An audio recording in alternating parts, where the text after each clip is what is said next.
घनश्याम साहू हा कबड्डीच्या दुकानात काम करणार आहे, कबड्डी गल्लीत.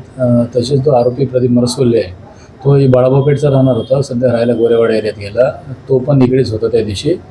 कबड्डीच्या मालाचा वजन आणि त्याचं पैसे लेनदेनाच्या कारणावरून दोघेजण नशेत होते. त्यांनी त्याच्याजवळ असलेलं भाजी कापण्याच्या चाकूने त्यांनी मारलेलं आहे. ते त्याच वेळेला पेट्रोलिंगची पार्टी इम्रान नाना भोगीची पार्टीने मिळालेल्या खबरेनुसार तात्काळ त्याला हॉस्पिटलला भरती करण्यात आले आणि आरोपीला ताब्यात घेऊन आरोपीला अटक करण्यात आली. प्रदीप मरसुल्ले हा आरोपीचं नाव आहे. घनश्याम साहू हा जखमी आहे. घनश्याम साहू हा कबड्डीच्या दुकानात काम करणार आहे, कबड्डी गल्लीत.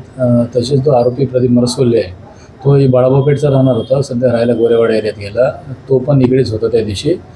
कबड्डीच्या मालाचा वजन आणि त्याचं पैसे लेनदेनाच्या कारणावरून दोघेजण नशेत होते. त्यांनी त्याच्याजवळ असलेलं भाजी कापण्याच्या चाकूने त्यांनी मारलेलं आहे. ते त्याच वेळेला पेट्रोलिंगची पार्टी इम्रान नाना भोगीची पार्टीने मिळालेल्या खबरेनुसार तात्काळ त्याला हॉस्पिटलला भरती करण्यात आले आणि आरोपीला ताब्यात घेऊन